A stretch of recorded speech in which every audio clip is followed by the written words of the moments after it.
क्यान्टन ग्रिजोन, स्विजरल्यान्डको एउटा एकदम beautiful क्यान्टन ग्रिजोनको Tomasi भन्ने ठाउँमा चाहिँ नै हाइकिङ गर्न आइपुगेको छु। म तल त्यो भ्याली देखेको छ, त्यो भ्याली भन्दा अलि परपट्टि ओभर आउट पास भन्ने ठाउँसम्म ट्रेनमा आइपुगेको थिएँ। ट्रेनबाट त्यसपछि लगभग 2 घन्टा उकालो हाइकिङ गरेर यहाँ टोमासी नजिक आइपुगेको छु। यहाँबाट क्यान्टन ग्रिजनको निकै सुन्दर दृश्य देख्न सकिन्छ। यो अल्प रिजन, स्विजरल्यान्डको फेमस अल्प रिजन।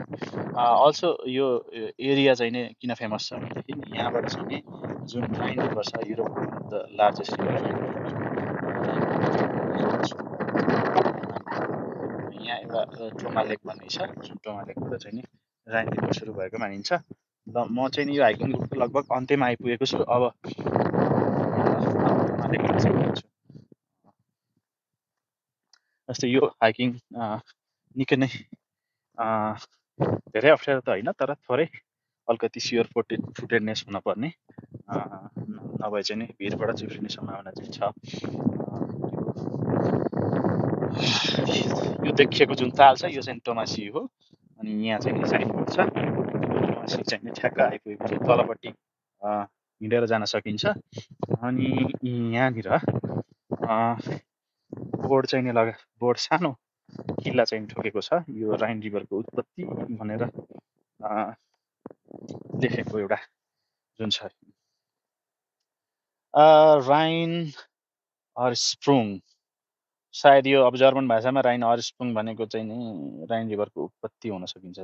1320 किलोमिटर बिस्जुर मुन्डुङ, 1320 किलोमिटर तल सायद यो राइन रिभरको लम्बाइ हुन सक्छ। पछि गुगल हेरेर यसलाई कन्फर्म गर्नुपर्ने हुन्छ। बाटो अलिकति अप्ठ्यारो छ।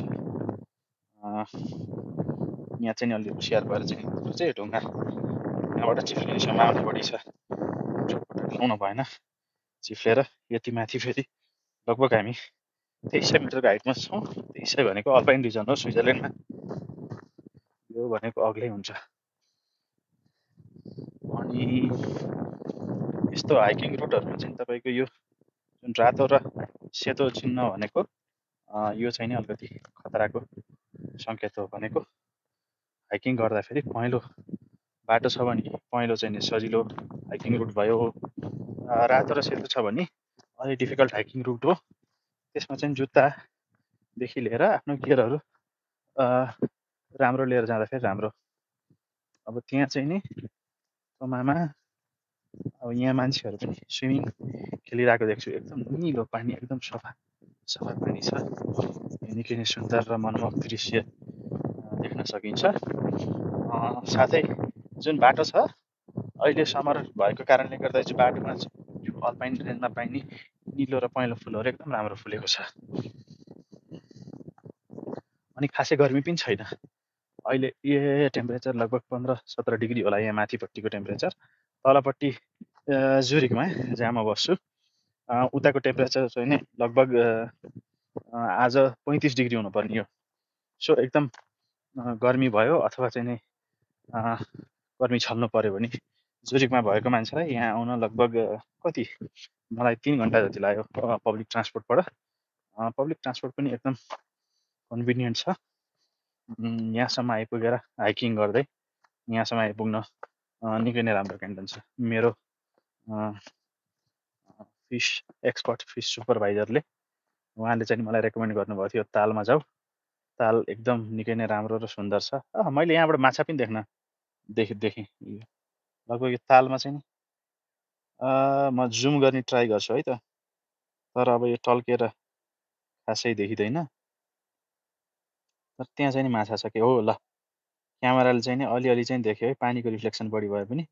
ल त्यहाँ माछा स्विमिङ गरेको देख्न सकिन्छ। अब तालमा यहाँ माछा पनि पाइँदो रहेछ, यति माथि पनि माछा रहेछ। जे होस् निकै नै सुन्दर छ यो दृश्य। अब बिस्तारै ताल वरिपरिको चाहिँ दृश्य हेरौँ है। त्यहाँ चाहिँ नि समथर मैदान छ अलि पर। त्यहाँ मैदानमा चाहिँ मान्छेहरू छ, पिकनिक स्पोट जस्तो रहेछ। यहाँ वरिपरि चाहिँ जुन हिउँ छ यो पहाडको वरिपरि यो भ्याली हो। चारैतिरबाट चाहिँ नि पहाडले घेरिएको छ, यता देख्न सक्नुहुन्छ। त्यहाँबाट चाहिँ नि राइन रिभरको चाहिँ एक्जिट त्यहाँबाट छ सायद होइन।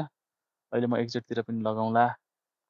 अनि त्यसपछि यो पहाड, चारैतिर पहाड छ। अब म चाहिँ नि यात्रामा अगाडि बढ्छु।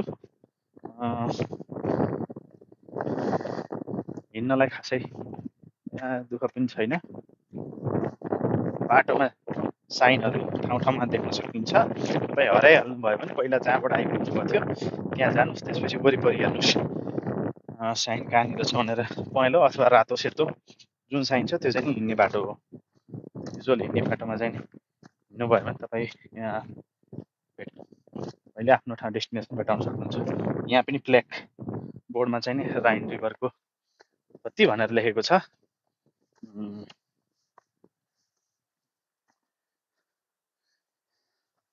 अब जे होस्,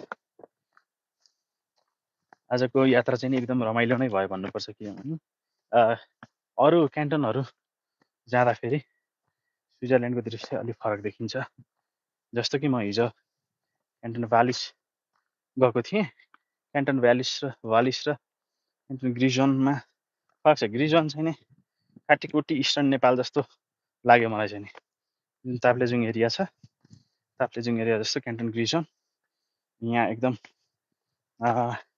पानी झर्ना वाटर, त्यसपछि गएर सानसाना खोल्सीहरू, एकदम धेरै पानीको अथाह प्रचुर मात्रा। अनि त्यसपछि डाँडामा यस पहिरोवाला डाँडाहरू पनि टन्नै। अनि क्यान्टन भ्यालिस चाहिँ नि यो स्याङ्जा गुल्मी गए जस्तो एकदम अग्लो अग्लो, निकै नै अग्लो पहाड।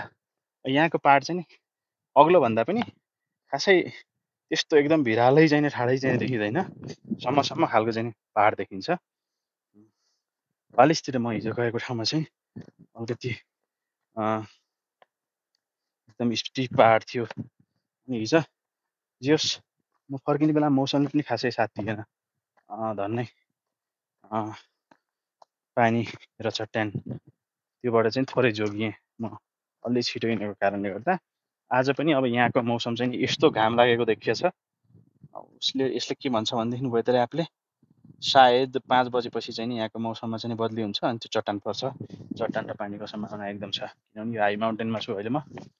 यहाँ जे होस्, वेदर हेरेर आउँदा चाहिँ एकदम रमाइलो राम्रो।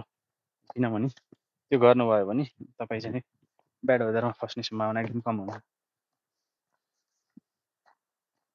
अनि अब जब यो राइन रिभर चाहिँ नि स्विजरल्यान्डबाट चाहिँ नि उत्पत्ति भएर तल जान्छ। यो तल गइसकेपछि बोर्डेन्सी लेक कन्स्टान्स भन्ने एकदम ठुलो inland lake, one of the largest in Germany Switzerland. त्यो चाहिँ नि अस्ट्रिया, जर्मनी, स्विजरल्यान्ड हो क्यारे, तिनवटाको बोर्डरमा चाहिँ पर्छ।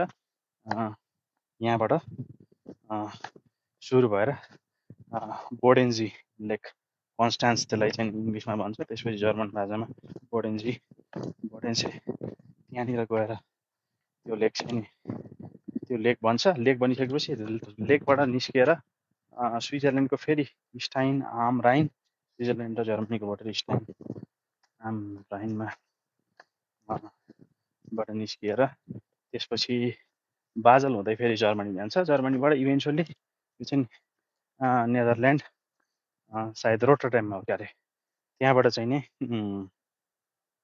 उतापट्टिको ओसन के एटलान्टिक ओसनमा मिसिन्छ। यो चाहिँ नि भयो राइन रिभरको कहानी।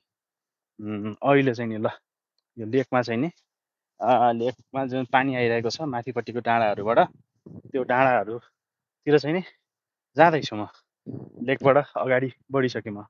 लेक चाहिँ नि यतापट्टि यस लेक तपाईँले देख्न सक्नुहुन्छ। अनि अब सानसाना खोल्सीहरूबाट चाहिँ पानी आइरहेको छ। एकदम निकै नै सफा छ ठाउँ चाहिँ नि निकै नै सफा छ, पोल्युटेड छैन।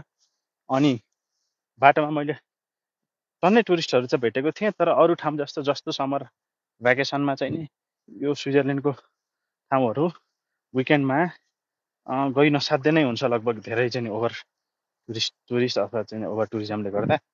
तर कुनै कुनै ठाउँ जस्तै यो क्यान्टन ग्रिजन चाहिँ नि धेरैको नजरमा हुन्न, यतापट्टि मान्छेहरू कम आउँछन् धेरै जसो चाहिँ नि यस्तो टुरिस्टहरू इन्टरलाकेन लुसानतिर एकदम धेरै आउँछन् यहाँबाट चाहिँ नि अब तपाईँले देख्न सक्नुहुन्छ लेकलाई लेक चाहिँ नि यहाँ चाहिँ नि यसको इनलेट हुँदै हुँदै हुँदै हुँदै हुँदै लगभग मजाले गएर त्यहाँ चाहिँ नि आउटलेट